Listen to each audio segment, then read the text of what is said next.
Good afternoon, everyone, and welcome. My name is Nikifa Celicia Bernard, Senior Program Director for Communications and Community-Based Research here at the Cornwall Center for Metropolitan Studies at Rutgers University, Newark. Thank you for joining us today for our virtual webinar, From Gatekeeping to Growth, Changing Mindsets and Expanding Access to AP Coursework in High-Need Communities. As we begin, we acknowledge that we are gathering on ancestral and unceded lands of the Lenape people, and we honor the indigenous communities whose stewardship, knowledge, and resilience pave the way for our existence in this current space and time. This acknowledgement is not only about remembering indigenous history, but about naming our responsibility to recognize and confront common thread of injustice that persists in our communities today. Today's conversation is rooted in a simple but powerful question: who gets access to rigorous learning opportunities and why? For too long, advanced placement courses have been shaped by narrow definitions of readiness and potential. This webinar challenges those assumptions by centering examples of what becomes possible when schools intentionally expand access and support students to thrive. We're joined by leaders and practitioners who have been directly involved in efforts to broaden AP participation in high-need districts. They will share insights about shifting mindsets, redesigning systems, and creating the conditions for student success. We invite you to engage throughout the session, reflect on what resonates, share questions in the chat, and consider how the idea of AP for every learner might take shape in your own context. With that, we're excited to begin. Today, I'm joined by several colleagues from the Cornwall Center, including Marquise Guzman, Senior Program Director for Neighborhood Partnerships, Margaret Goldman, Postdoctoral Associate, Constance Clark, Qualitative Research Manager, Guzide Oslap, Communications Research Assistant, and Claudia Castillo-Laverne, Postdoctoral Associate, who will be introducing today's speaker. I turn it over to you, Claudia. Thank you so much, Nikifa. It's now my pleasure to introduce the distinguished voices joining us as today's panelists for today's conversation. We're honored to be joined by Carynne Connover, Director of Social Studies for Newark Public Schools, where she has played a key role in advancing instructional equity and expanding access to rigorous coursework across the district. Additionally, Dr. Rachel Goldberg is Superintendent of Schools for Springfield Public Schools and brings a systems perspective to developing educational organizations built to support student success. We're also joined by Dr. Sandra Montanez-Diodonet, Superintendent of Schools for Passaic Public Schools, whose leadership has been focused on equity-driven system change and expanding opportunity for historically underserved students. As a commentator, we're joined by Pedro Rosario, who is Executive Director of La Casa de Don Pedro, who brings an essential community-based perspective to today's discussion. His work centers the voices of families and communities and helps connect policy to practice and to lived experience on the ground. And moderating today's conversation is Dr. Charles Payne, Distinguished Professor and Director of the Joseph C. Cornwall Center for Metropolitan Studies at Rutgers University, Newark. Dr. Payne is a nationally recognized scholar whose work focuses on urban education, social inequality, and educational reform, and we're grateful for his leadership and guidance today's dialogue. Together, this group offers a powerful mix of district leadership, community insight, and scholarly perspective, and we're really excited to learn from their collective expertise today. And now I bring it to you, Charles.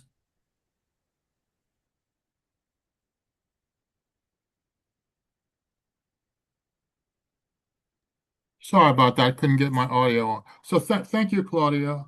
And particularly thank all the panelists for being with us today. I don't need to say a whole lot by way of framing. I think Nikifa covered it pretty well. I do want you to know by way of background that this is a part of a series of conversations and panels that Cornwall will be discussing, we'll be arranging, and part of the reason we want to do that is it's very clear in New Jersey that New Jersey educators just don't get enough time to talk to each other, to think with each other, and especially to talk and think about the things which are going well in New Jersey, which are very often overlooked. As Nikifa said, there's no doubt about the importance of this topic. I can make a reasonable case that the whole problem of undereducation in this country comes down to a problem of adult expectations.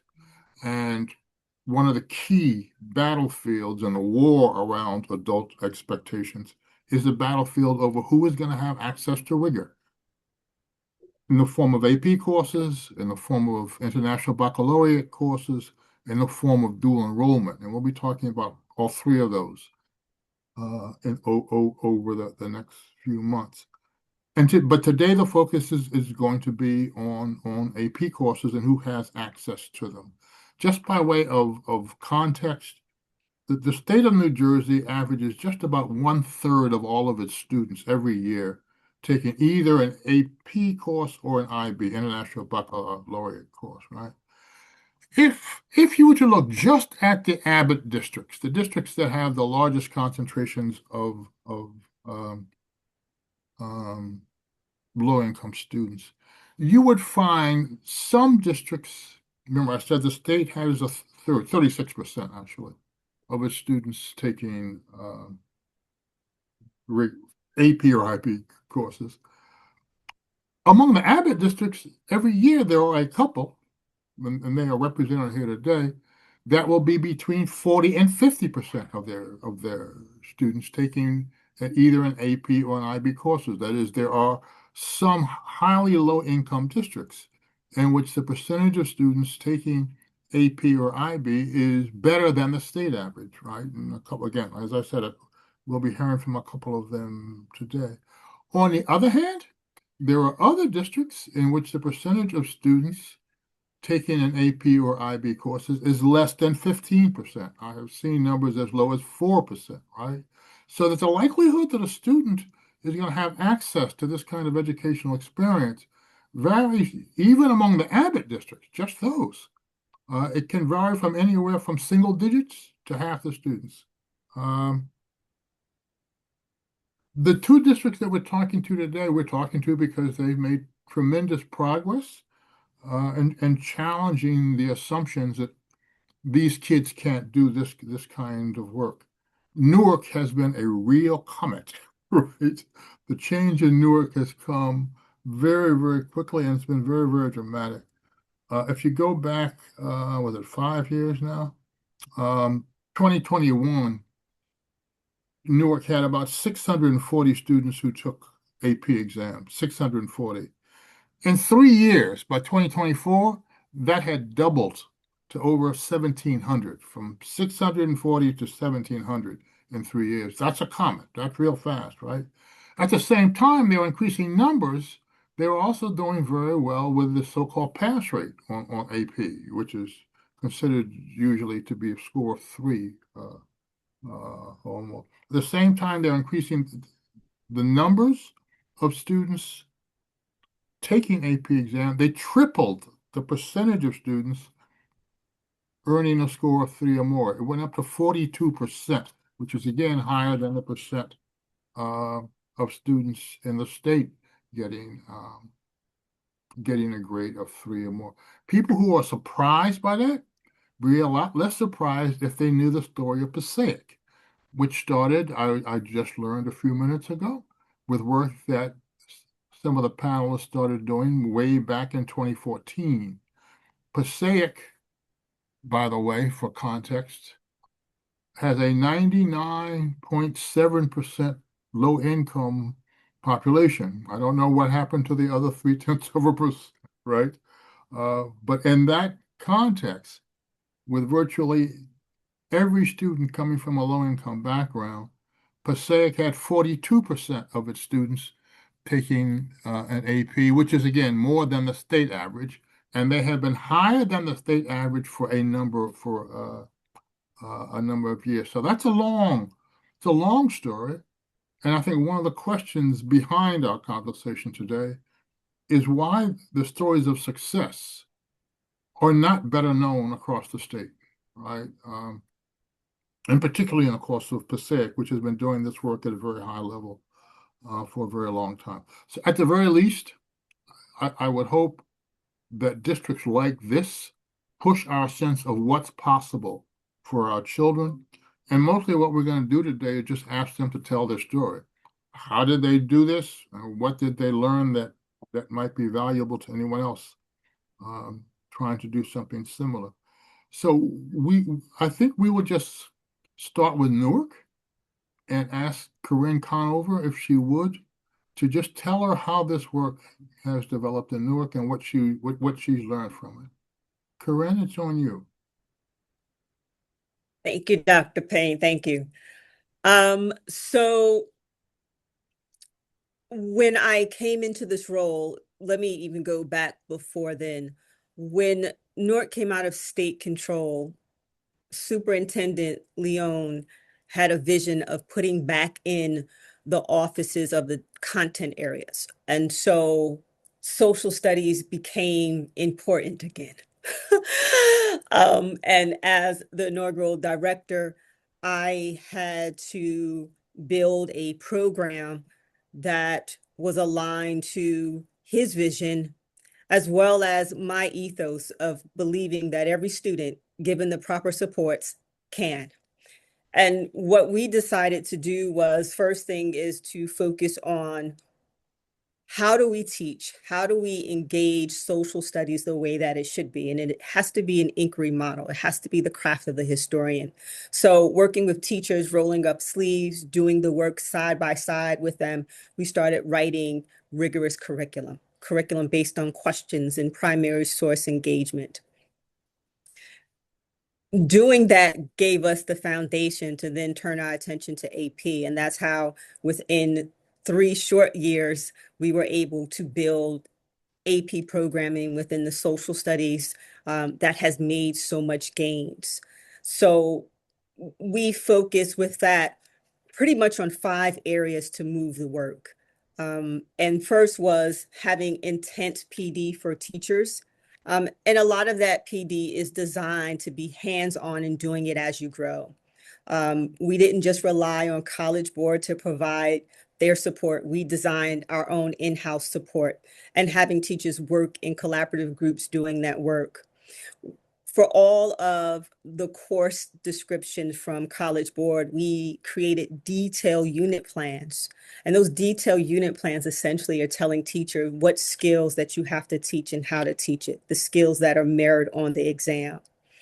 The next thing that we did is that we went back and revised that curriculum that we made in the beginning and made sure that all curriculum uses the same language as AP, the same engagement of task verbs, the same engagement of historical thinking skills, and found that that was crucial because not only are we allowing kids who may not be in AP when they are in the 10th grade, but if they are in a course that mirrors the rigor of it, they can then be in AP in 11th grade. So it's about constantly giving access and opportunity to students to engage in the rigor that make them successful in AP.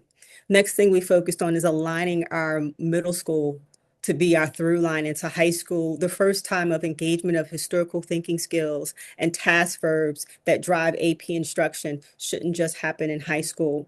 We do not teach to the test, but I always tell the teachers we are doing a disservice if we do not engage the language of assessment. So it is purposeful, it is meaningful, and we're doing that work all along. The next thing that we really focused on is how do we get students prepared who may not be ready just yet by building in other scaffolds and supports through the summer and throughout the year with our professor partnerships. And that has been the difference to move us into this space where we've been able in less than 3 years have a different conversation in the APs, when we've been able to have double-digit gains in macro psychology and government, when we've been able to come out the gate with AP FAM scoring near 76% last year in passing rate. That's quite significant for a lot of our kids who that AP FAM course was the first AP course that they took, and they were highly successful at it.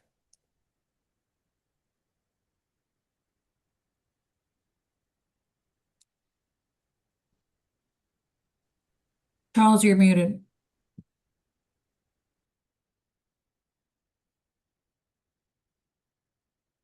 I won't do that again, sorry. Before we switch to Passaic, just to be sure we're all on the same page, could you say a little more about what is an inquiry-based approach to teaching social science and history? Sure. It's being guided by the question. It's being guided by having a question and examining it through all of its aspects, through all perspectives, using primary sources, and then engaging secondary sources in that conversation. It is the idea of you finding that question that you hold on to, and then you build all your other questions throughout that. So, for example, we have a question for World War II that begins that unit in 11th grade or 10th grade. And the question is, why war? That question then anchors all the questions we build underneath that. That's the arching question. Underneath that, we have some other compelling questions. And then underneath that, we have supporting questions. Supporting questions drive at the facts of history. The compelling questions are the ones that are provocative and get students to think. They're transferable types of questions. So when I ask why war for World War II, it is the same question I can ask for World War I, the Civil War, and every war, because it opens up that space to ask why and look at the political, the social, the economics of why things happen. It allows space to ask questions, but more importantly, it allows space for students to ask questions. It is teaching that is not directed by the acquisition and accumulation of facts. It is about why those facts matter, how they came to be, and how do we use that knowledge to inform what type of citizens we will be. So, I mean, obviously, it's interesting that rather than sort of directly going into AP and how we can get more kids in AP, it starts with a fundamental rethinking of the curriculum and the pedagogy, and out of that, uh, a different and more successful approach to expanding AP comes. Absolutely, absolutely. We don't teach. Teachers don't teach. Teachers are the facilitators of learning. And by approaching it that way, we've been able to shift mindsets. We've been able to shift access points, not coming in to be what I call pulpit teaching from the front of the classroom, but how do we engage students in the thinking, in the creation of knowledge? And when you approach education in this very meaningful and purposeful way, you elevate the game. That is rigor. That allows for kids to be able to enter into those spaces. Okay. At any point in that process, either the foundation building, the movement to an inquiry-based curriculum, or in the specific work around expanding AP, at any point in that process, what were the obstacles that you encountered? What kind of pushback, if any, did you see from any sources? So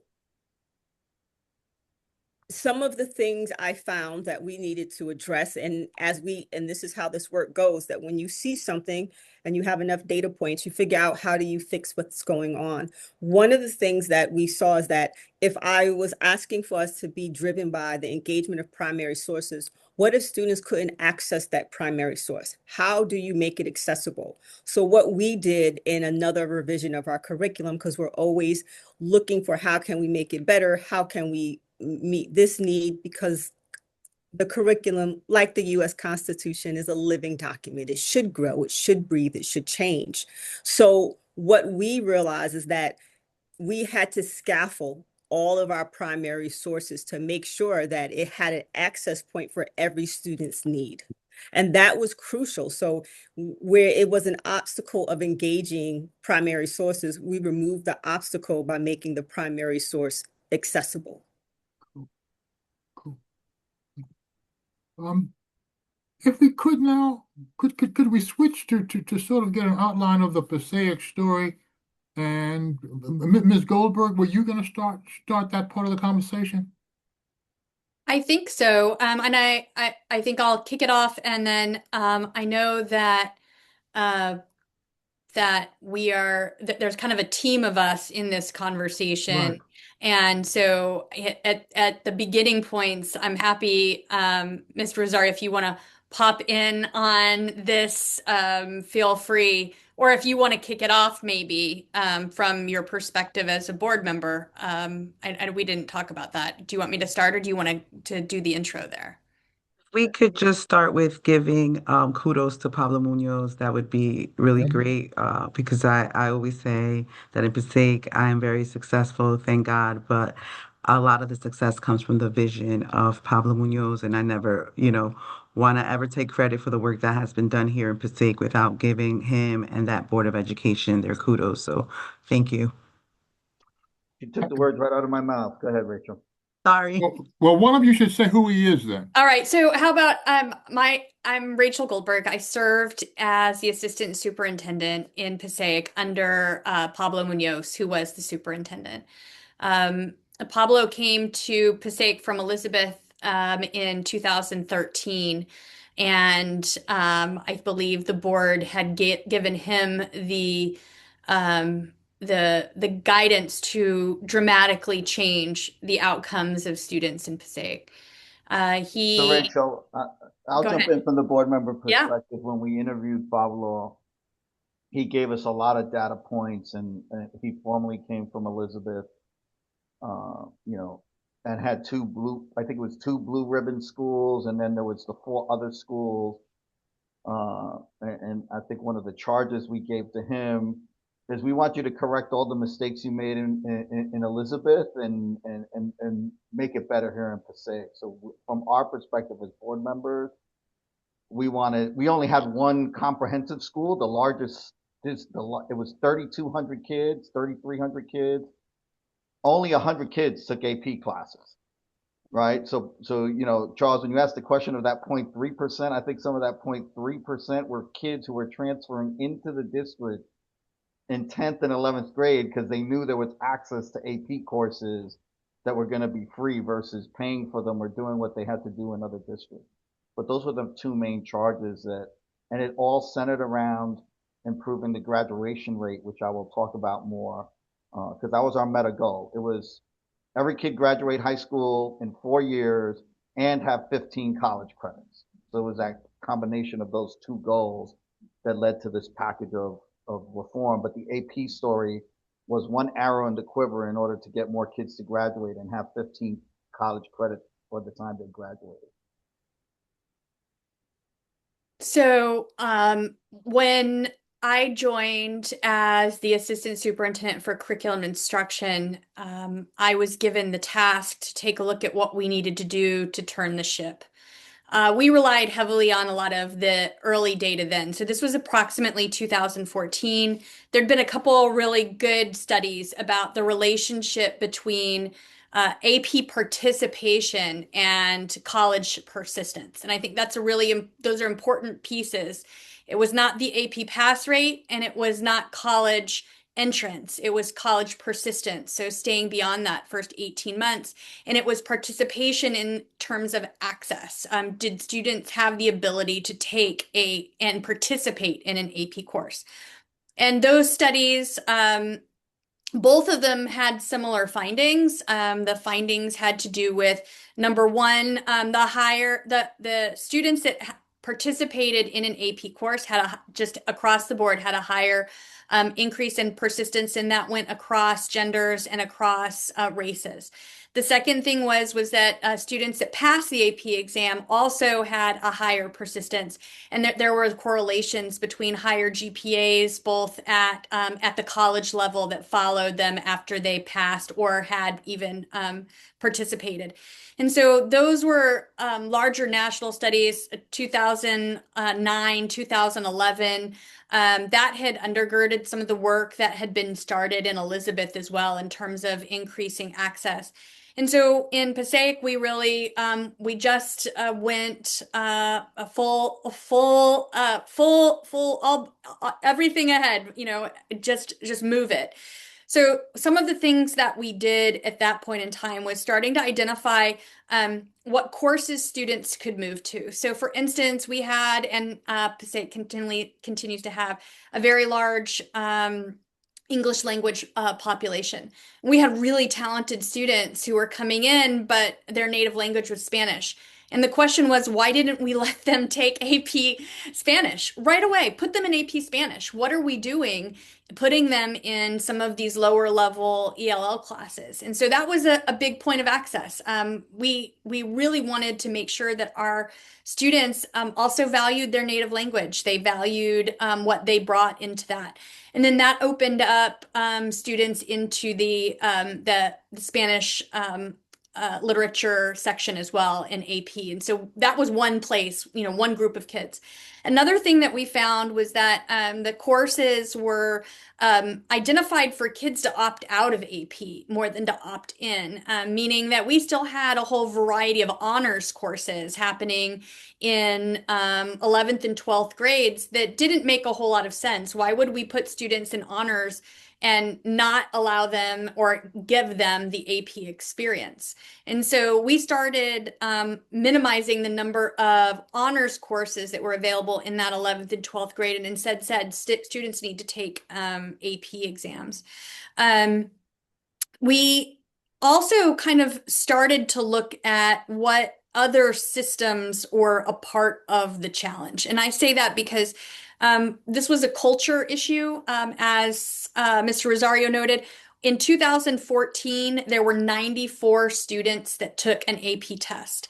35 received one total score of 3 or above, and that was a total of 145 exams. So you can imagine then only 94 students, the number of students that even took more than one exam at the time was very low in comparison to other statistics when you look at other organizations and high functioning schools. And so one of the pieces, who's standing in the way of students accessing that? And we found two places. We found an adult culture that was afraid of those students taking those classes that they couldn't possibly succeed in.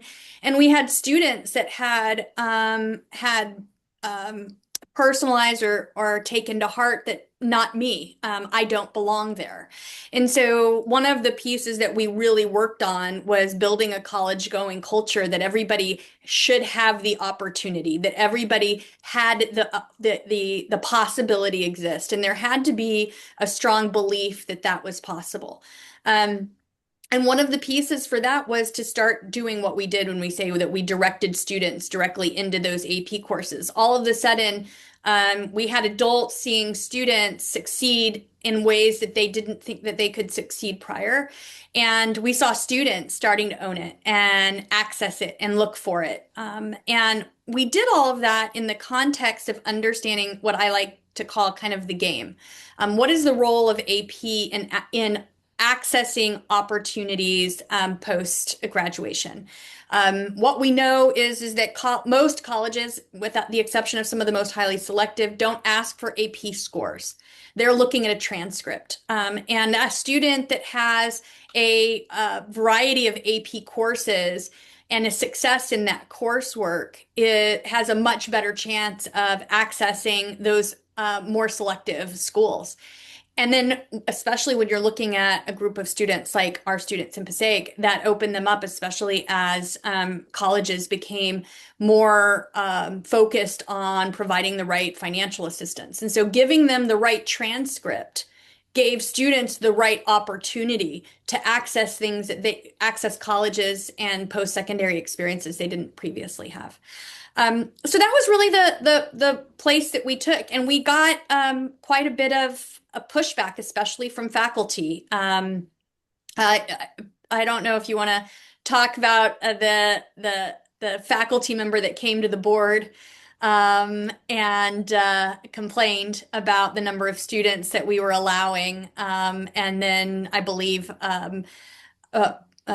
Pablo literally just recited the set of data from the new year and said, what amounts to how do you like them apples? Because we had already pretty quickly started to shift what the outcomes look like. And within a few years. It may be one of the few times Pablo actually went viral. I mean, he was aghast at the attitude of this teacher when he was talking about our scholars. And we just had to adopt to be clear, the only gatekeepers here are the teachers and the administrators, right? The culture we had to overcome, for those of you who are school board members, the politics are the one thing, but you also have to be external, internal on this. You really have to drive deep into with the teachers and find those teacher advocates who were the champions. I don't want to focus too much on the negative because we weeded that out pretty quickly. And just frankly, But I still remember the first time we did AP government for bilingual kids, Spanish kids. That class actually scored higher, got more threes than the English class. So it was a pretty amazing kind of like little nugget of things that it was unbelievable. The kids who, and I still remember the first, I think it was 15. We had more kids pass AP classes the first year we did this than took them the year before. And that was just a mind blowing stat. So there were a lot of, I would say, and following that, we had a lot of barriers that were adult centered. Teachers that were afraid that their value as a teacher would be diminished if they didn't have a high pass rate. And when we said as administrators, no, we want you to give kids a really robust experience. That started to shift a little bit. We need people to stick to move out of the I'm only as good as this because this is what the previous administration may have judged. And so we had to really look intentionally at what those barriers were and real and not real and like what fears kept students. Students didn't want to take the courses in some cases because they were so afraid that they would not be successful. And so some of the barriers were just the fear. And we also have the barriers of adults that in the course of wanting to do right by students end up saying like, oh, they're never going to be successful. I don't want to see them struggle. And we lost the ability. Prior to this, it was we don't want to see students struggle. And part of this shift was we want students to struggle. We want productive struggle. We want to support them in that growth and give them the opportunity to have access to something that they were told before that they couldn't have access to. It just continued, and it was as we moved through developing shifts in the high school. And I think Dr. Diodonet is going to talk a little bit more about that, but it was very intentional shifts in course offerings. I am going to say, and I think similar to what Ms. Connover noted, we also doubled down on training. So we started sending every single teacher that we could to the week-long AP training. That was a part of our budget every year. It didn't matter if you'd been there for 20 years or 1 year. If you were in there, we wanted to get you trained in AP coursework and get you outside of our universe into the universe with all of the rest of the teachers in the state of New Jersey, or in some cases, people went out of state for specific trainings. So we doubled down on that training. We gave teachers some ownership over that curriculum and developing it, and really tried to make sure that the opportunities existed.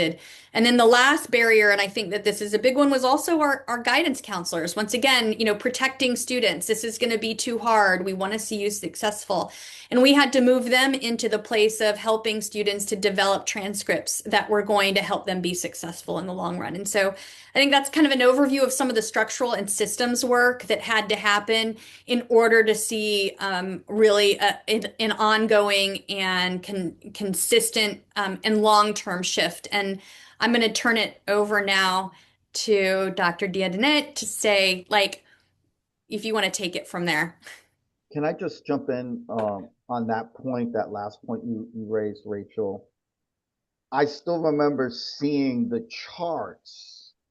I mean, you had to have taken like 5 different courses as prerequisites to do yeah. AP class. It was insanity.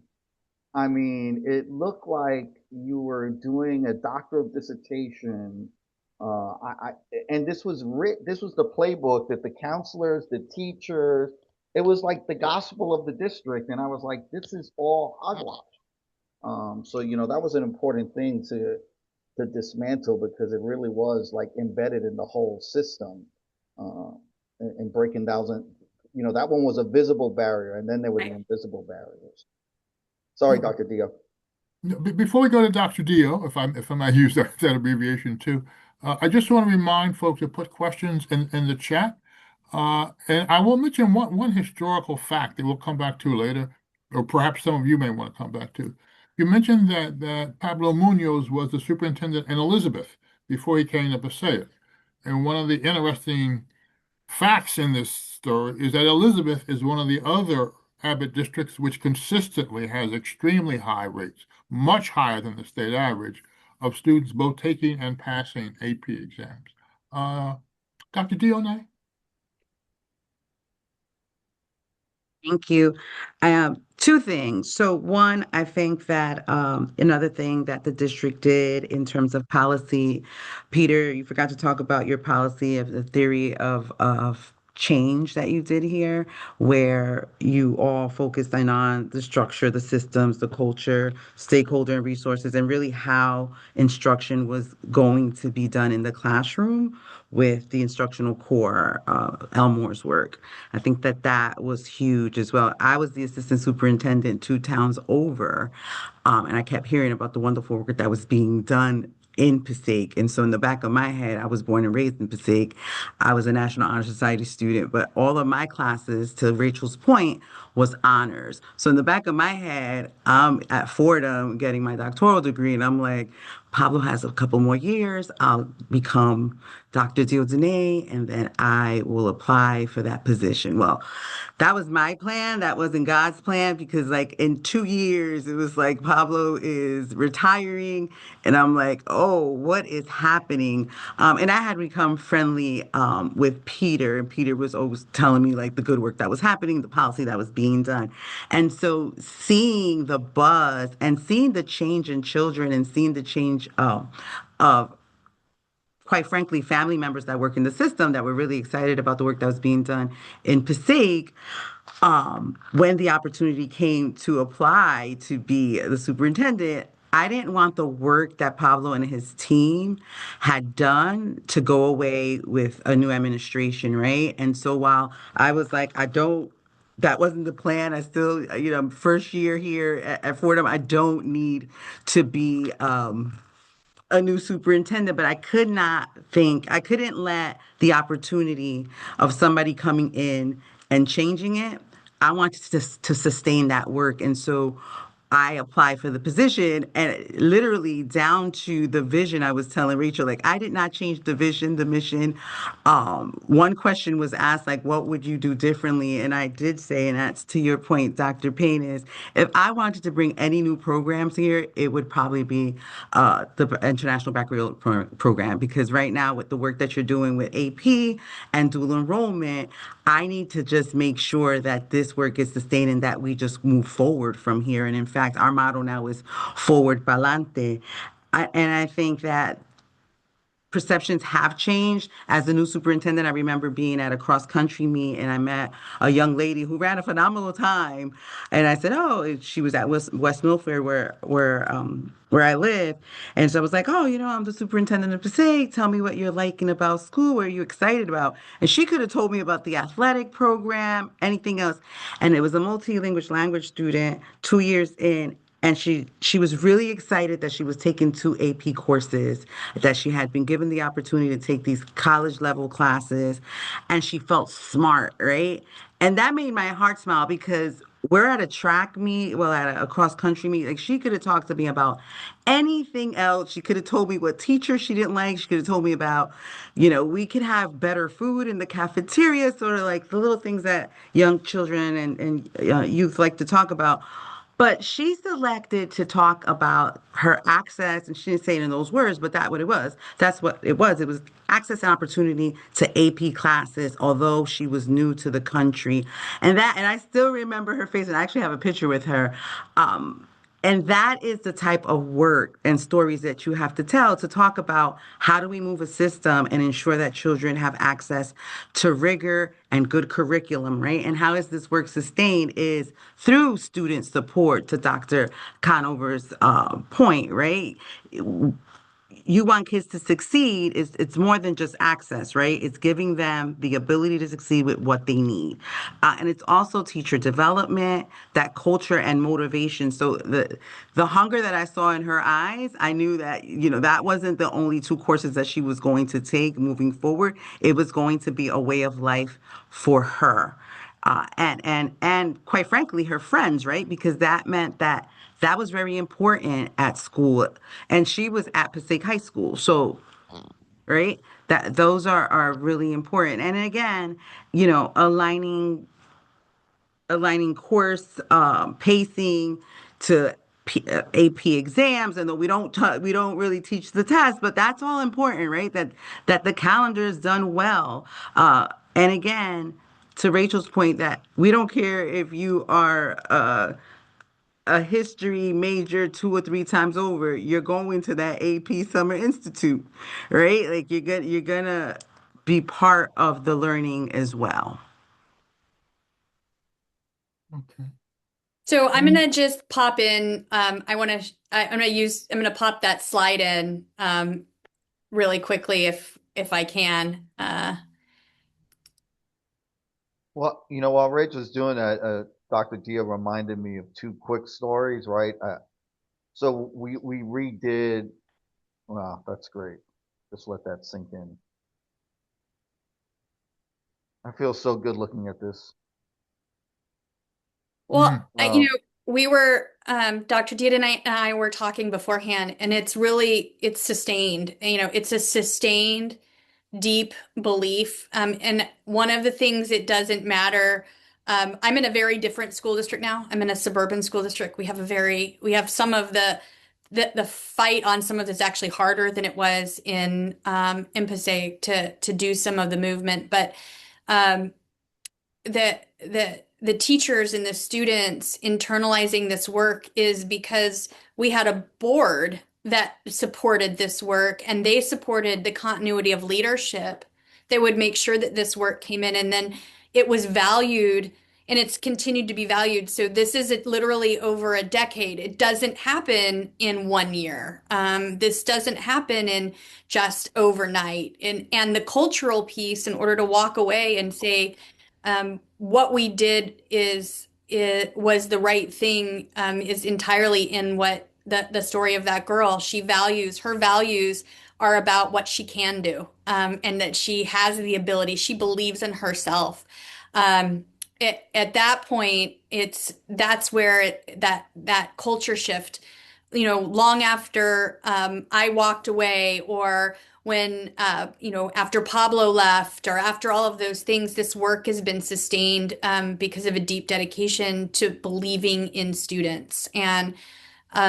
And that's where sometimes the challenge comes when you're talking about systems thinking, because ultimately you're dependent on a system made up of adults that either do or don't believe. And in some cases, we often talked about, you have to force a change in practice before you can see a change in belief, because people have to see that these things are possible in order to believe. And once they believe, then the world opens up. So I'm going to take that data down, but I think it tells a really neat story about the work.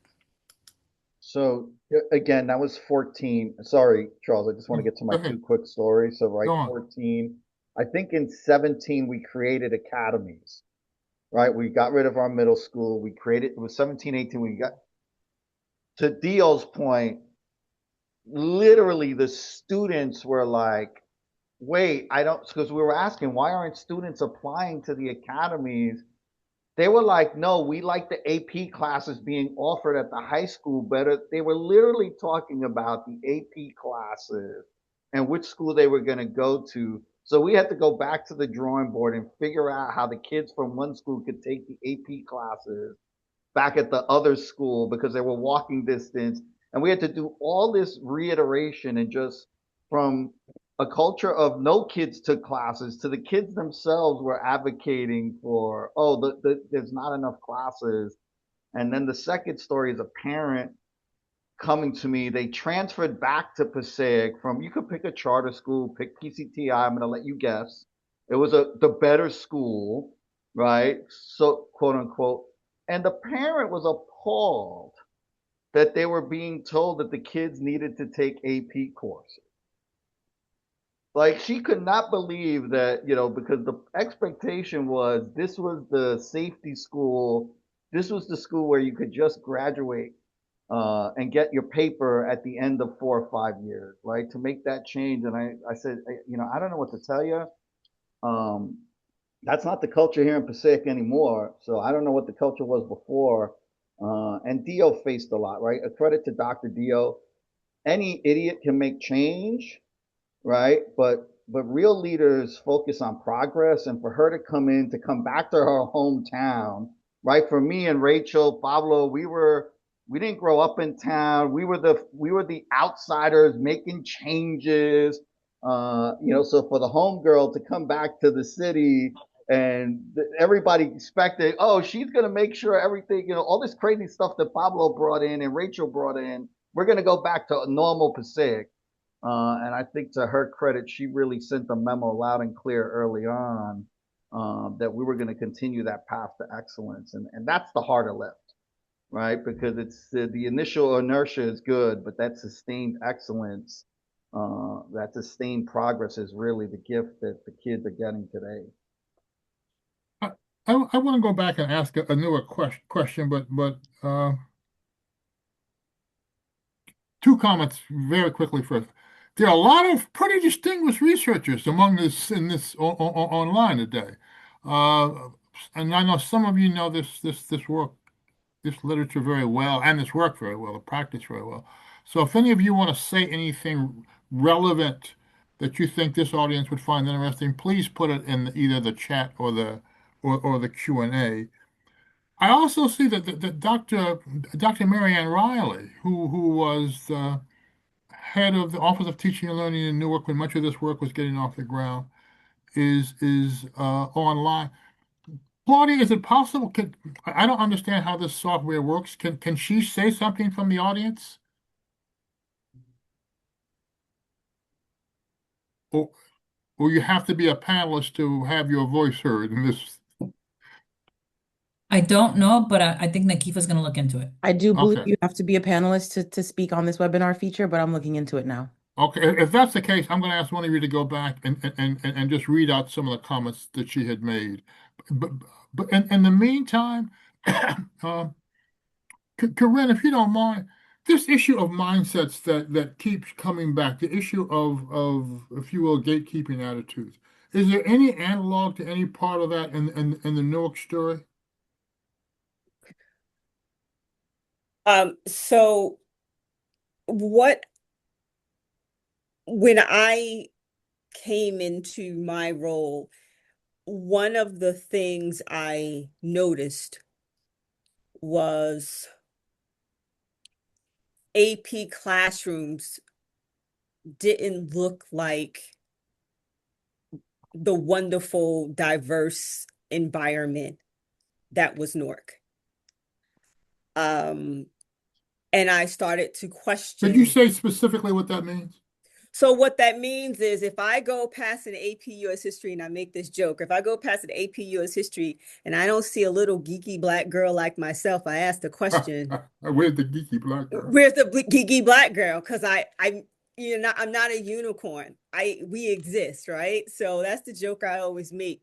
And just realizing that people had not considered what AP means, and we've heard it from my fellow panelists, that it means the opportunity to have increased success in college. It is the opportunity to know what rigor is and to be able to sustain it.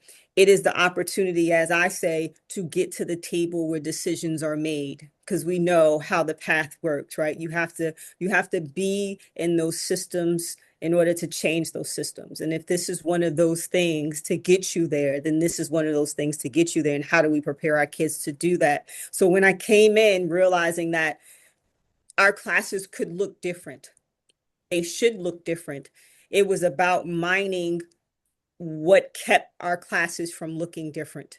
And what it was is that we had not put into place some very clear, definitive lines that you should be looking at for students going into those spaces. And one of them, which was greatly overlooked, is student desire to want a challenge. It's almost as if adults didn't talk to students as they were making schedules. So as Rachel is mentioning, that guidance counselors would say, baby, that's too hard. That's not for you. I was seeing that it just wasn't even a thought that there could be this other person in that space, to consider them being in that space. Seeing so many kids who have never taken an AP go into AP FAM was warmed my heart. It validated what all the work was about, which is I want you to feel like you belong in that space, that space is for you. So not to the extent to what I've heard Peter talk about before and what was going on in Passaic and those real kind of hard conversations to move a whole community.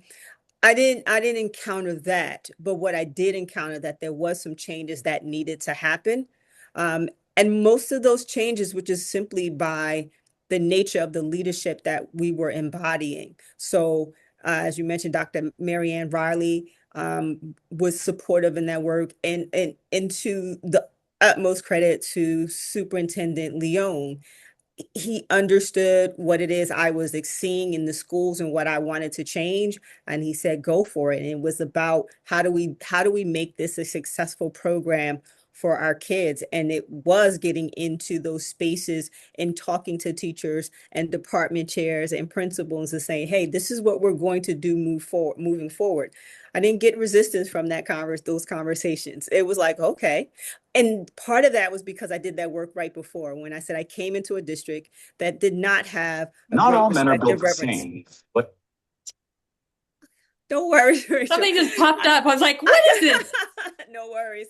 I came into a district that prior to Superintendent Leone coming in, there had been a loss for the respect of the social studies, and that we built that. We worked together and we built that respect and that understanding of what we were going to do moving forward. So by the time we got to year 3 and we say, hey, we're shifting now. Now we can really focus on AP. There wasn't a lot of resistance to it. It was because they believed in trust. And I think that's really at the heart of what everyone is talking about. When people believe and trust that you have the best in mind and in heart for the people that you serve, they will come along with you. Now you will have a few naysayers, but when you have the bulk of the people, the naysayers will not be so voluminous after all. So that's the shift that we had, but not to the extent of what I've heard from them. But I think that we have a good community of stakeholders who understand the work and is supportive of the work. We have a good deal of administrators who understand what the assignment is and that they're doing the work with us. And we are expanding AP programming because we have done that work. And we know it's not easy because we'll still learn some more things and have to build some more shifts and some more scaffolds in there. But the work is moving along the way that it should be. There should be more students in our district taking APs. There should be more students in our district passing APs because we know how to do it, because our kids can do it. So that's what we've encountered, and I think we're heading in the right direction. Yeah. Okay. Um, Dr. Payne, Marianne is on. Marianne is on. Marianne, Marianne, please go right. Dr. Riley, please go right ahead. Can you hear me? Yes, Oh, wonderful. all right. So this all worked. Hi, Cool. everybody. I am coming to you from retirement, which I will tell you is a grand place. And I just want to say a couple of words because Carynne has been far too modest, and that is who Carynne is. So I won't be modest on her behalf. It takes Newark Public Schools had teachers going to AP seminars for decades. And it wasn't one or two teachers, it would be a whole troop of teachers and so on. The disconnect is important. And what the disconnect was is that when those teachers returned from that wonderful AP environment, they came back to the same static notion of curriculum and pedagogy.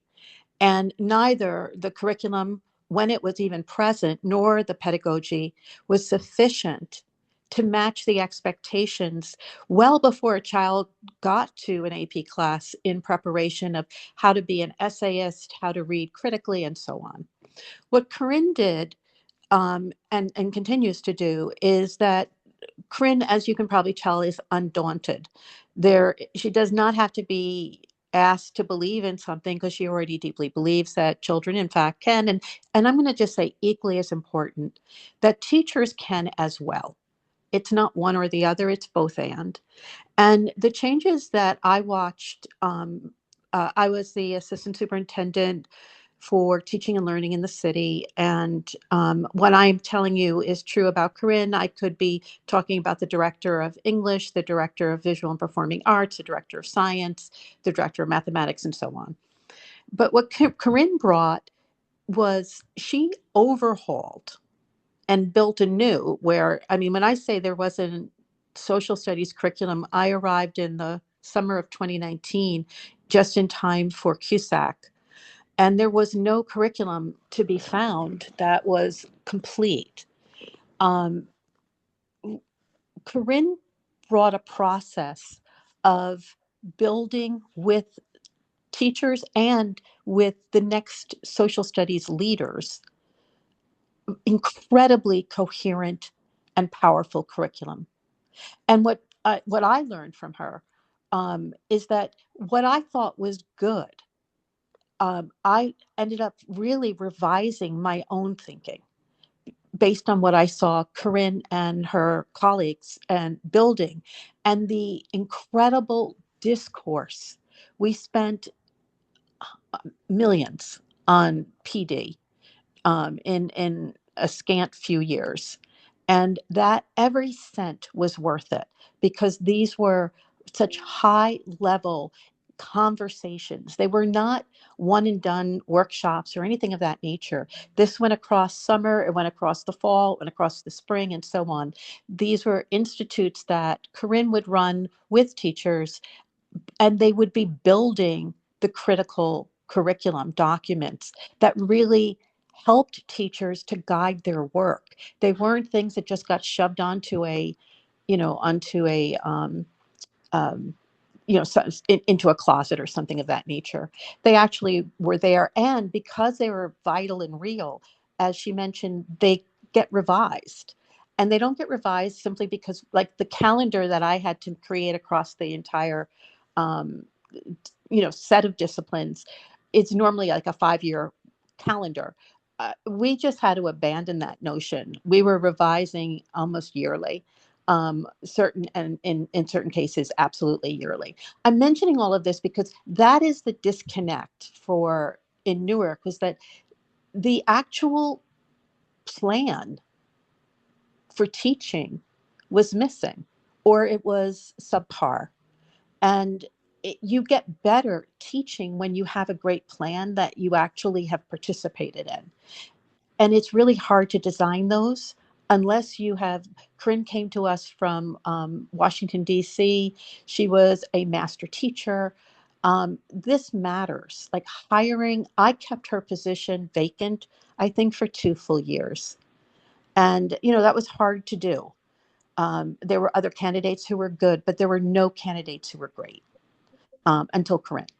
And so I just mentioned that because it is hard sometimes to court the right people and to get them in. I don't want to take up any more of your time, with my comments here, but I did want to say that. And by the way, for Passaic, it was delightful to hear of your story. I did not know of it. And I just want to say that, I again feel like I'm learning from how you have systematized your success. And thank you. Dr. Wiley, thank you so very much for adding that, and especially for adding the stuff that Carynne did not say about herself. Only you could have given us that perspective. I cannot see the things that I see that things are going in the chat, but I can't see what they are. So I think we'll turn some back to the panelists in a few minutes. But I wonder if I know Patrick, I think you have put some resources into the chat. So I'm going to ask you to say something about what you just put in the chat or the Q&A or something. And then Arthur Powell, I think, had a question. So let's take them and we'll move on from there. Patrick, if you don't mind. Patrick isn't a panelist yet. We have to add him onto the screen, but I think Margaret is queued up to ask Dr. Powell's question. Okay. while we work on Thank, that. thank you. I should leave this to you because I don't know what I'm doing. Hey folks. Yeah, thanks for a brilliant conversation. Just going to read directly Dr. Powell's question in the chat. He says, I sincerely appreciate your presentations. The work you have done truly illustrates Dr. Payne's insights about the factors that hinder students' successful engagement with rigorous curricula. I am curious to know what teacher preparation programs should do to educate prospective teachers who possess the mindset to work in and lead innovative educational environments like the ones that you have created. Let me know if you want me to reread the question part. Just reread the last question, the end. I'm curious to know what teacher preparation programs should do to educate prospective teachers who possess the mindset to work in and lead innovative educational environments like the ones that you've created. So the question is around teacher preparation programs.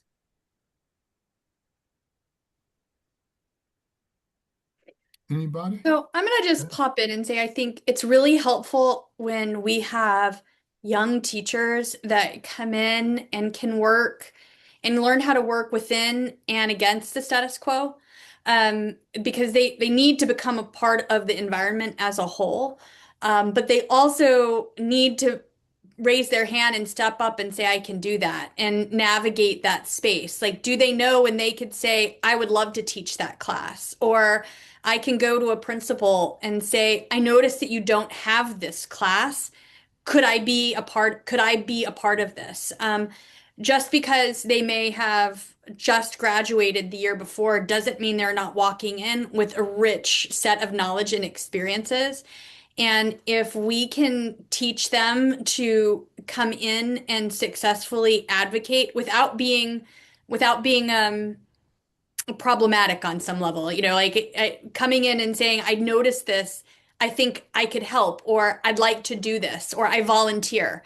I notice we don't have X course, or, within that, how do they think about how do they listen to what their students are telling them too? That is going to help them advocate for kids getting opportunities. I think something that Dr. Connover said that was so powerful is finding that lever that puts a kid into a class because they're interested in it. And so moving students of color into an AP course where they are going to have interest is really it's opening that I can take an AP class. I'm smart enough to take an AP class and I can be successful. And having young teachers that can come in and bring that belief in students makes a huge difference. I would answer that and build on that answer by saying, Rachel bombarded me with so much data about the difference this stuff would make. I think I call it the Pablo filibuster. He would try to inundate me with enough stuff till I, cried uncle, but I kept reading it. I really think there needs to be a course for teacher preparation that really focuses on this topic of excellence and expectations, to prepare them for that mentality, along with some of the change management thing that Rachel's talking about. But I'm curious. I took a crash course in this. I don't know how many new teachers actually get to read that stuff before they step into a classroom, because it was just a crash course for me on what it takes to build on excellence. So thank you, Charles, for offering me a chance to talk. This is Pat McQuillan. Charles and I are good friends from way back, and I've co-authored a book on educational leadership that followed the work of three school principals over the course of up to 8 to 10 years. So we really saw it over time, and we teased out what we considered to be the four most essential elements, all of which align with everything that people in this thread and in this session have been saying. First is you make students' academic success and well-being your number one priority. Nothing else matters compared to them. They're your number one priority. Number two, collaboration is a fundamental aspect of the school culture, and people work together. And and to the third point, reflection is a regular behavior.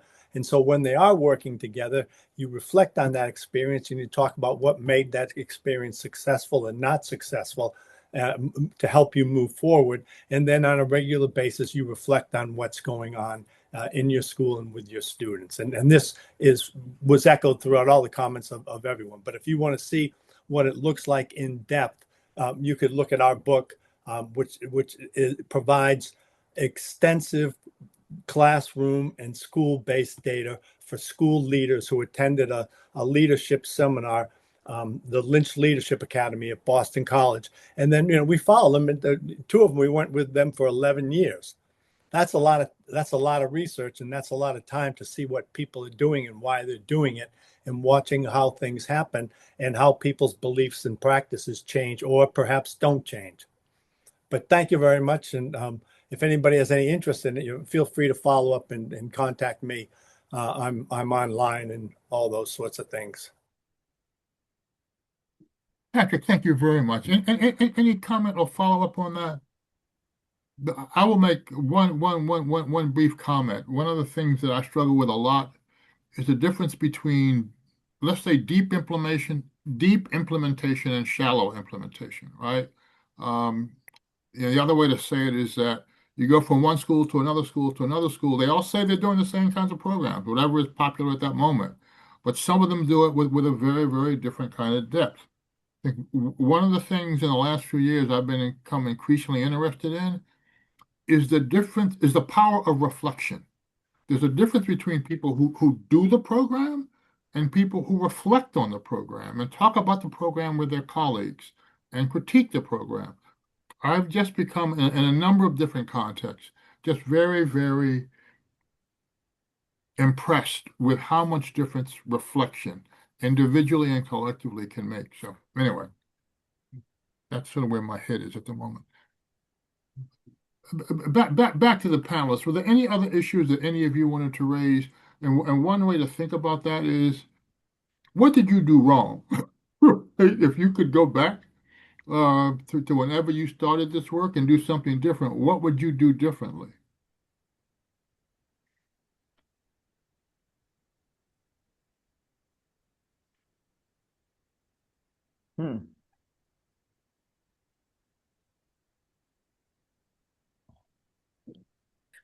So I will jump out there because I'm always quick to say, hey, I messed up. So let me say let me say this, that what I would have done is that I would have pushed earlier than I am now about how important something we haven't really talked about is the lesson plan.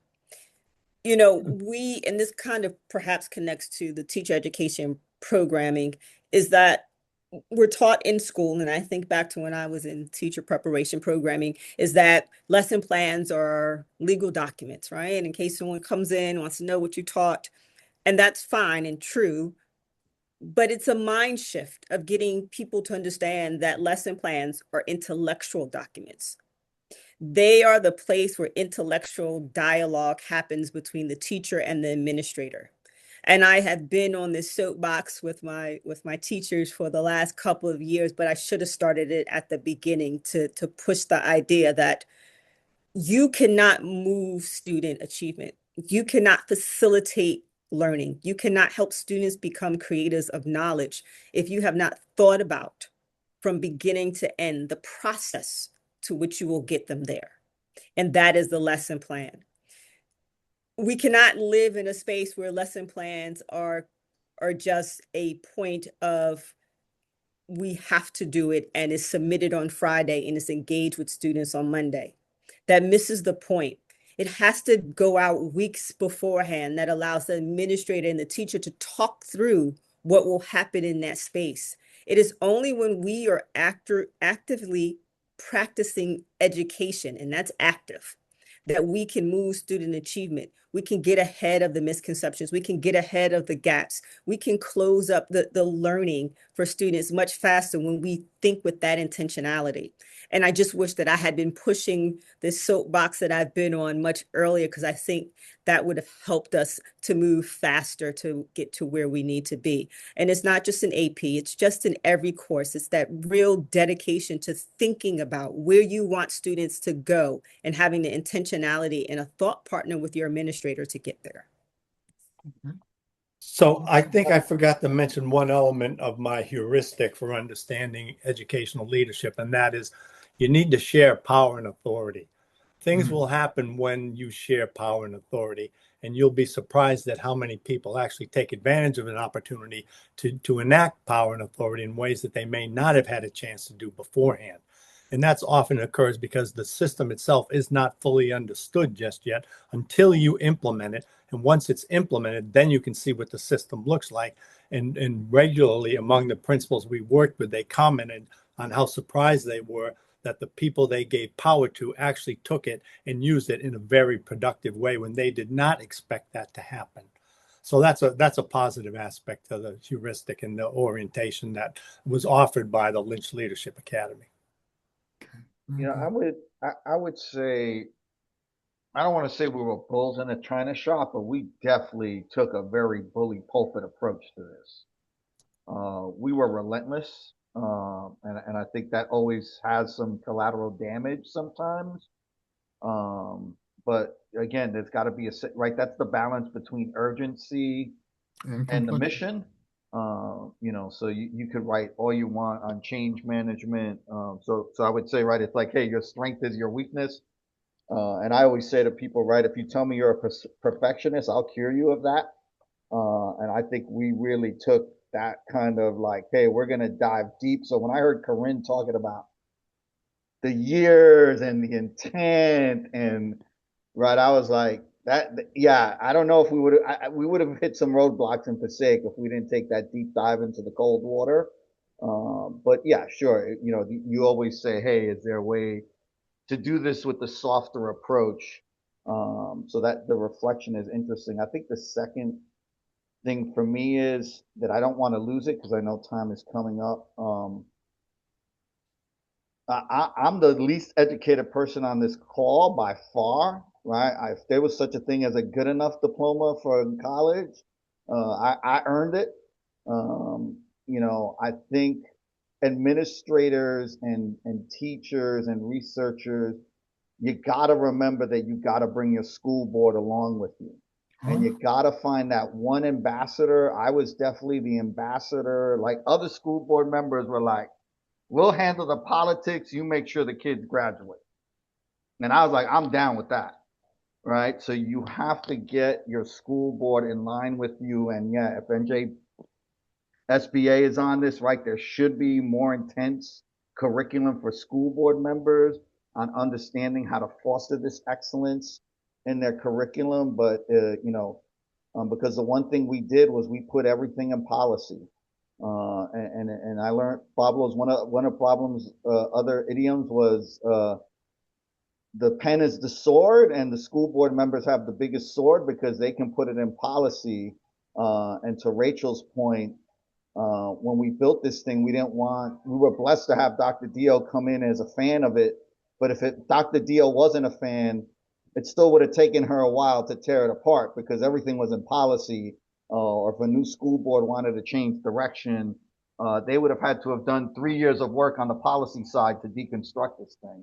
So I do think on the hindsight, that's another thing that I would just encourage, really work your board. Peter, I want to particularly thank you for raising that issue about the centrality of the school boards. You know, one of my not so secret agenda for the next couple of years is to raise questions about the importance of the promise of international baccalaureate for kids who don't ordinarily get that option, right? And it's going to be a conversation just like the one you're having. I'm quite positive. I had not thought about how do you bring school boards in that conversation, so I will go back to that. Nikifa, Margaret, are there anything else in the Q&A or the chat that you'd like to lift up? There are no questions in the Q&A, but there may be, Constance, not to call you out, there may be some questions in the chat, which I'm not able to see. I haven't yet seen any questions in the chat, but I see some comments, some worthy comments we might want to elevate. Elevate away. Go ahead. Okay.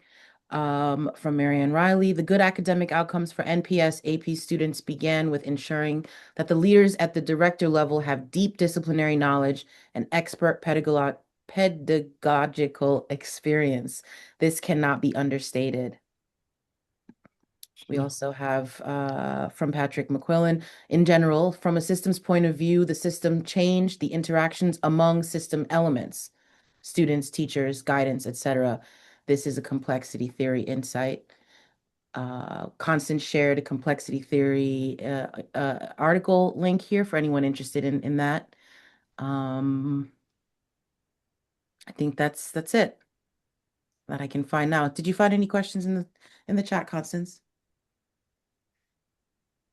No, I didn't find any questions in the chat. I think that brings us to all of our comments and chat questions. Okay. One small question, then I'll ask one larger, and then I think we may wrap it up. The panelists have all made this sound like an entirely positive experience. My experiences ain't no such thing. One. Two, but my experience with students is that they can bring a very different experience, a very different perspective to this. Even students who've been relatively successful may find the workload daunting. Not that they can't do it, right? But the sheer amount of time that required for some of these courses, literally, I hear kids say, I don't have time to hang with my friends anymore. I don't have time for the social life I used to have. Is that no one else has encountered that? You know, I think that the issue was, at least in Passaic, was, and I know talking, right, it's a nerdy black girl, right? She was the nerdy Latina, right? This kid got into all the Ivy Leagues, was in the paper, right? So teachers started putting up to, hey, I'm going to get distracted by those kids who aren't as committed as I am, right? And that I had to educate her, don't grow up to be a gatekeeper because you're just sounding like a gatekeeper. And the second piece of that, just reminding her, I said, listen, Charles, to your point, I was one of those kids who was in college and I had that lived experience. You're gonna have all sorts of kids in your college classroom, no matter what bougie school you go to, right? Like they're not gonna want to be there. They're legacy kids, right? You're gonna be distracted by the students and the lived experience by others. So I do think, it's interesting, Charles. It's an important component to me that one of the collateral blessings of this is getting them more prepared for the college experience, and that resiliency piece that Rachel talked about was so important. That, hey, they may got into the Ivy League school, but if they don't understand how to deal with kids who have different lived experiences that may not be as committed as they are, that's part of the environment you're going to walk into.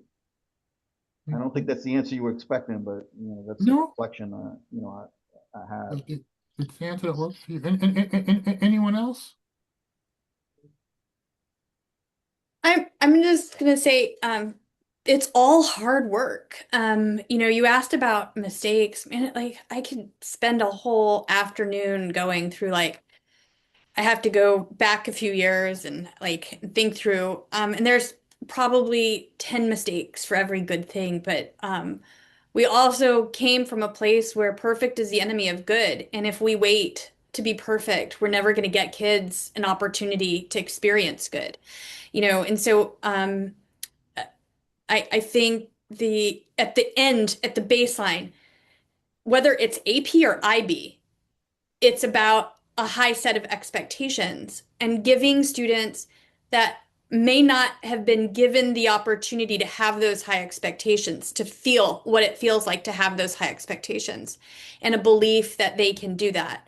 And so, I think we we have to acknowledge that it's just hard. And if at the root of our work is really and genuinely what that child's experience is at the end of the day, then it's the good work that can move everything forward. But it's not going to come without mistakes, and it's not going to come without shifts. But being very intentional about what you're putting into place can have a long and lasting impact. When we look at this work, we can't look at it 1 year at a time. We have to look at it over a decade. We have to look at it over intentionality. And we may not have helped every kid. There are kids that fell through in those first years. Those are just things that we have to acknowledge. I hate to put it there, but we also have to move forward and celebrate what those next steps are, regardless of where you are, which cohort you're working with, and because at the end of the day, the work is kids. And if I could just add that when you come from a community with 99.7 low income rate, and this is a path for you to get a degree because some of these courses are going to be accepted, I think that the mindset is the long game, right? That I could actually graduate with less debt. I'm $89,000 in, but you can call me Dr. Diodonet, right? I think that it becomes sort of the mindset of we're going to do this even though we're going to lose sleep. I got a running competition or a swim meet. I'm thinking of one of our athletes, but I still have to do this work because potentially with between AP classes, dual enrollment, I could be out of college in 2 years. And that has been the case. So sometimes you have to work hard for this good work, but in the end you will be better for it. And unlike me, although I was, 23rd in my class, National Honor Society, I was sitting in some classes at William Patterson unprepared, where I had to prepare 2 or 3 nights before, go ahead of the class so that I could be relevant in the classroom and have engaging conversations because the rigorous instruction wasn't there. Albeit I was a happy child, athlete, and all that, but the instruction that I received in Passaic Public Schools is certainly not the same instruction that my children are receiving now. And we're better for that hard work and bullying that was done early in 2013, 14. Super. We, Go ahead. we can't desegregate our school in this state, right? We tax ourselves to death to keep our children separated, but we can desegregate the opportunities for excellence. And I think that's really part of the narrative here that we really, I was like, I want to know what the whitest, richest districts are doing, and I want to bring those classes to Passaic. And I don't care how we do it. So, I think that was the other piece that all of us who are in this work, until we get to the good days when we do desegregate our children physically, we have to do everything we can to desegregate the opportunities for them to be successful. If I could just mention one more thing that in terms of our academies now, we are second and third in the county next to Passaic County Tech. So we are beating, and I say that in jest, but I also mean it, and my fellow superintendents know that when I go to roundtable, when you can sit there and not gloat, but be proud of the work that uh, our Black and brown children in Passaic are beating or outscoring some of Wayne and Nutley in rankings at the county level, but also the state level. We have our Passaic Academy of Science and Education, that's like 54, I'm sorry, it was 28th in the state and 545 in the nation, right? That is a different kind of work. And, or like we would say here in Passaic, that's crazy work, right? That's being done. but it's good work, and it also gives our children a sense of pride that they can do it regardless of the zip code that they live in, and their surroundings, so that when they are, and our kids go to Brown, our kids, go to Yale, and can compete at the Ivies, that they're not staying up late to study just to be able to have a conversation or participate in class, so that they don't walk around with this imposter syndrome that, I don't belong, but I do belong. I was exposed to rigorous instruction, and maybe in some classes I might have to work harder, but I can do this work, and AP gives them the opportunity to do that. Since you mentioned dual enrollment, that gives me an opportunity to say that one of the other ways in which Passaic is near the top for the state is dual enrollment.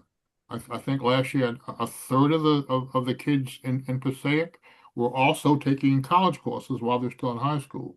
In Newark, Carynne may know, I don't know, but it's several hundred students last year got their associate's degree. Several hundred Newark students got their associate's degree and their high school diploma at the same time. I mean, both of those are also examples of systems that are trying to push the level of institutionalized expectations for kids. Carynne, you want to make any final comments to send us out into the traffic? To send you out into the traffic. I will say first, thank you for organizing a panel that speaks to the possibility of what we can do when we are intentional in believing that all students, given the support and the resources, can achieve at high levels. It is important to be reminded that we got into this work, and I'm certain of this, having spoken to the ladies beforehand when we talked and we brainstormed about this, that I know that they got into this work because they believe that children, students can do great things when given those supports and providing the access to do so. I think it's important that as we move forward in all of our work in our respective areas, that, and this is the social studies historian in me saying, in the times that we live in, it is more crucial now than ever that we are making sure that our students have every access to the work that's going to be necessary to get them at the tables in which decisions are made. Okay. And if we say the game is you have to get into college, if you have to have AP, whatever it is, that is the new thing, we need to make sure that we are constantly changing and supporting our students to be able to be there. We do not know what is coming, but what we do know is that we have to be at the table for when it does come. Just about a perfect way to end this conversation. If I could add one final thought, Charles. Go ahead, one thing, and building on what Carynne just said, it's an opportunity gap, not an achievement gap. And I think when you put it in those terms, it becomes very accessible to people. And the fact that it isn't truly an achievement gap also becomes apparent. No, And if I could just add that the mind shift is to stop asking whether your students are ready for AP, and just start asking whether is your system ready for your students. Oh, I like that. Right. Yep. I like that. We're gonna make a T-shirt out of that. Because it's and I think Rachel talked about it, right? Because she said history, and so I'm thinking JFK. Rachel talked about it. It's systems. It's a systems change. Exactly. The gaps And are it's a not in the system change. kids, the gaps are in the systems. It's a change that I'm afraid most people don't believe is possible. And the part of what's important about the work all of you are doing is that you're changing everybody's sense, or at least when people begin to pay attention, you can help change all of our senses of what's possible for all kids. So thank you for that. Thank you for being here this afternoon. I'm also supposed to say in closing, this session was recorded. It'll be on the Cornwall YouTube channel very soon. Please stay in touch by joining our mailing list. There's a button on the Cornwall Center website. and we will distribute that. Some folk can put ideas and references in the chat, and we'll distribute the chat to everyone. Nikifa, have I done everything right? Everything's Okay. perfect. All right, I got a thumbs up from Peter. That worries me. But if you say things are perfect, that's okay. Listen, thanks a lot, everybody. This was a lot of fun and very useful. Thank you, Charles. All right, be well. Thank you. Thank you all for the opportunity to discuss this. No, you guys are doing it's just so important. We will build on this. Y'all take care now. So much. Bye-bye.